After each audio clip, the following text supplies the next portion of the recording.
Hello everyone. Today we are going to learn lesson number 5.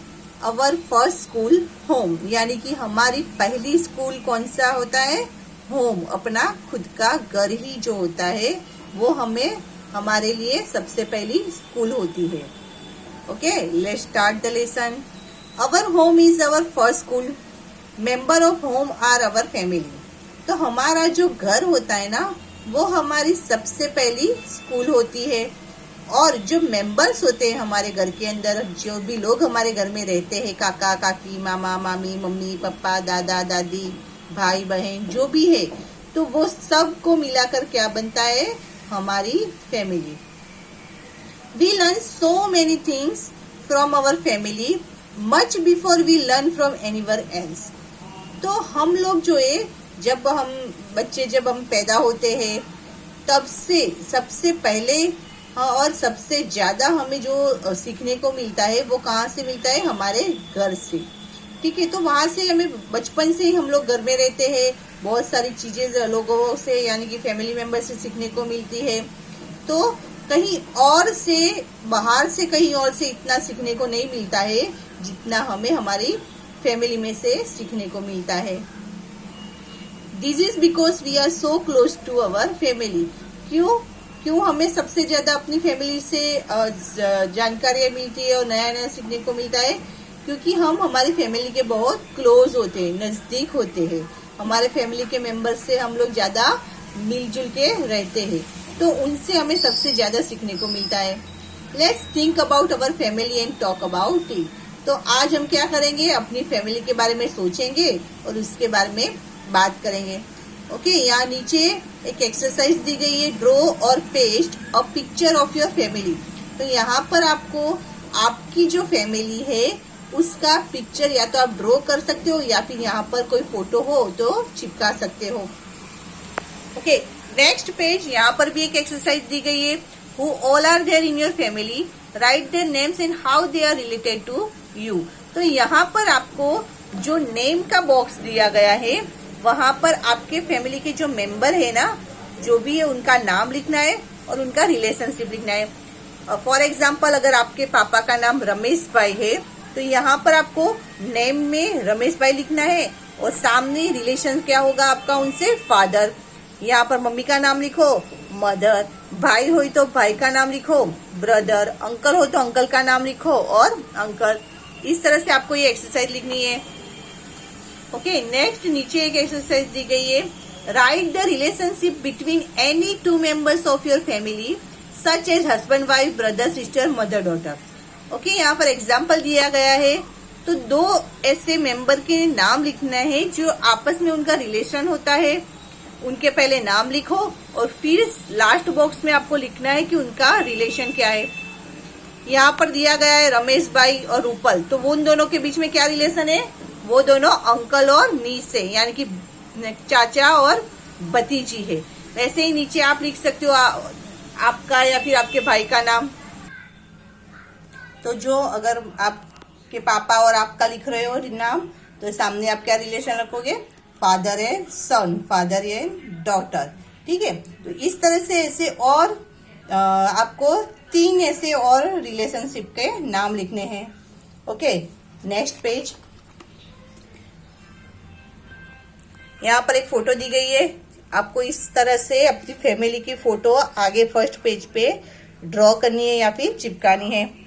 Okay, is there any similarity between you and any other member of your family in the way you talk, walk, smile और even in your looks, which, home and how. ठीक है, तो यहाँ पर ये exercise दी गई है, उसमें लिखा है कि आपके फैमिली के किसी मेंबर के साथ कोई ऐसी बात है जो सिमिलर है, मतलब मिलती जुलती है. For example, talk, walk, smile. मतलब ऐसा होता है कई बार कि आपको लगेगा अरे आपकी स्माइल जो है वो आपके मम्मी से मिलती है. ठीक है, या फिर ऐसा लगेगा कि आपका जो टॉक है, बात करने का तरीका है, वो पापा से मिलता जुलता है. आपकी आंखें जो है वो दादी से मिलती जुलती है. तो यहाँ पर मैंने बताया है कि आपको कैसे लिखना है कि आपका क्या ऐसी चीज है आपके अंदर जो मिलती जुलती है, अगर स्माइल मिलती है तो लिखो स्माइल, और किससे मिलती है तो सामने मदर से मिलती है तो मदर लिखो। तो ऐसी 4 चीजें आपको लिखनी है जो आपके फैमिली मेंबर के साथ मिलती जुलती है। Next, let's now read about Salman family. The elder member of Salman family work as dhobi. Okay, तो अब हम यहाँ पर ये है सलमान की फैमिली, उसके बारे में पढ़ेंगे। तो सलमान की जो फैमिली है ना, उसके जो एल्डर मेंबर्स है यानी कि जो बड़े बुजुर्ग है, वो लोग क्या काम करते हैं, उनका फैमिली वर्क है, पूरा खानदानों से चलता आ रहा है। उनके दादा दादी और उनके परदादा, वो सब लोग वही काम करते थे। कौन सा काम करते थे? धोबी का। तो ये उनका फैमिली वर्क है कि सब लोग पहले से करते आ रहे हैं और अभी भी करके सारे मेंबर्स ना वही काम पे करते हैं। All the members of the family lend a hand in washing, drying, ironing of the clothes। तो उनकी फैमिली के जितने भी मेंबर है सलमान की फैमिली के, वो सब अपना हाथ बटाते हैं किस काम के लिए? वो जो उनका फैमिली काम है धोबी का, उसके लिए। तो क्या क्या काम होता है धोबी का? वॉशिंग करना, कपड़े धोना, ड्राइंग करना यानी कि कपड़े को सुखाना, एंड आयरनिंग करना यानी कि कपड़े को प्रेस करना, इस्त्री करना।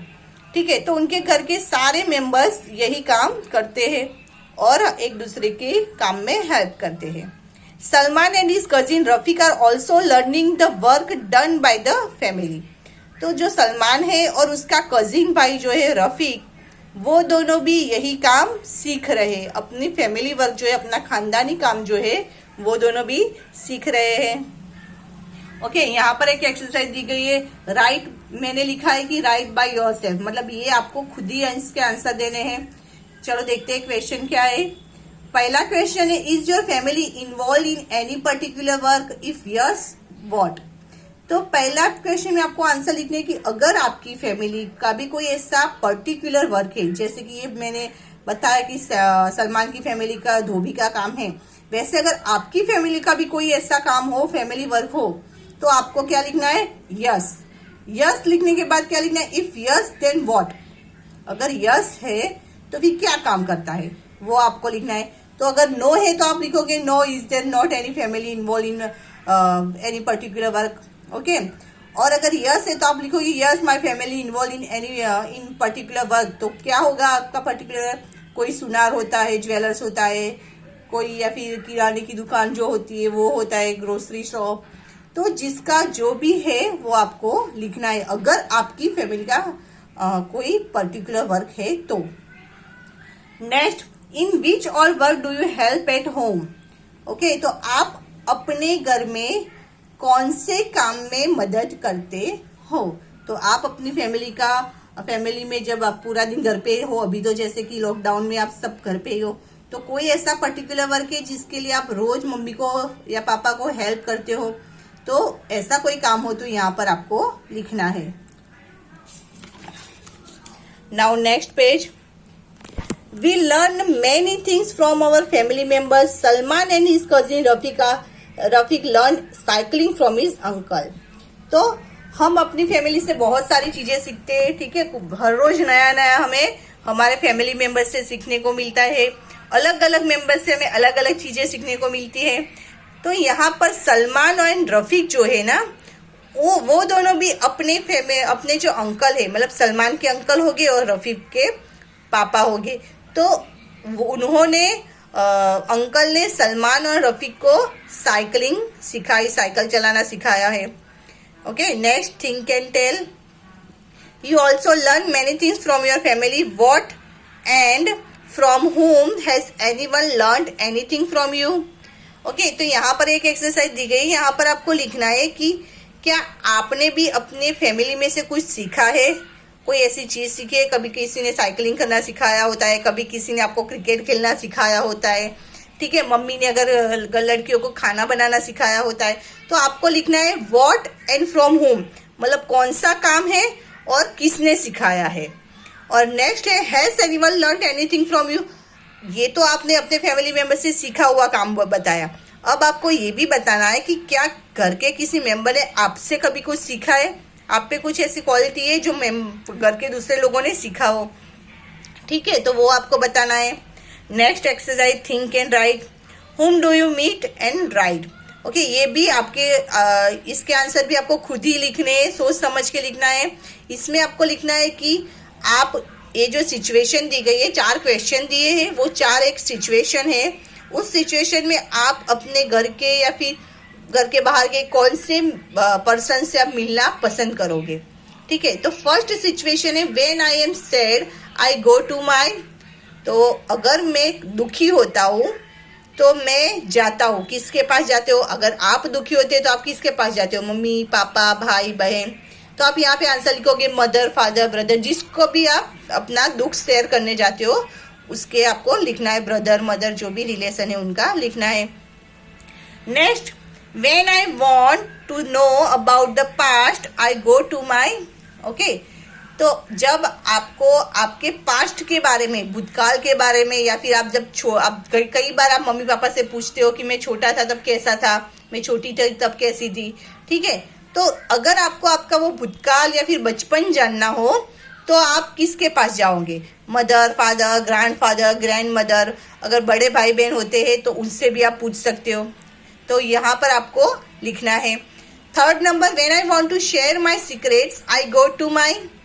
ओके, तो जब मुझे अपने सीक्रेट शेयर करने हो, अगर कुछ ऐसी खास बात हो जो आप किसी को नहीं बताना चाहते, लेकिन फिर भी आप अपना दिल हल्का करना चाहते हो, अपना सीक्रेट किसी को बताना चाहते हो, तो किसके पास जाओगे?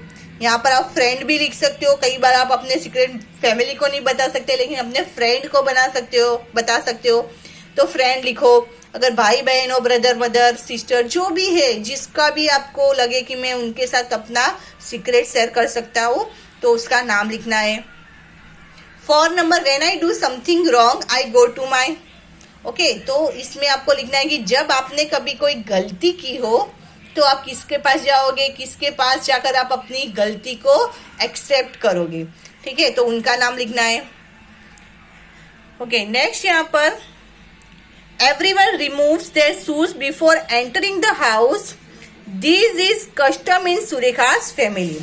तो एक सुरेखा नाम की लड़की है, उसकी फैमिली में कस्टम है। कस्टम मतलब एक रूल्स है कि जब भी कोई भी घर का या घर के बाहर का कोई भी अगर घर के अंदर एंटर करता है तो अपने शूज यानी कि अपने जूते घर के बाहर ही निकाल कर आता है। तो ये रूल्स है सुरेखा की फैमिली का। Some of Surekha's friends enter her house without removing their shoes। अभी एक बार सुरेखा अपने फ्रेंड्स को लेकर आई होगी घर पे और उनके फ्रेंड्स ने शूज बाहर नहीं निकाले और शूज पहन के ही घर के अंदर एंटर हो गए। सुरेखा's grandfather gets angry at that। तो सुरेखा के ग्रैंडफादर को गुस्सा आ गया। ओके, अभी नेक्स्ट यहाँ पर एक एक्सरसाइज दी गई है। Are there any particular custom follow by your family, what are those. Okay, तो आपको ये एक्सरसाइज खुद ही लिखनी है कि आपकी फैमिली के अंदर कोई ऐसा कस्टम है, कोई ऐसा रूल्स है। तो अगर है तो आपको उसको यहाँ पे लिखना है। ठीक है, ओके, तो यहाँ पर हमारा ये लेसन फिनिश होता है।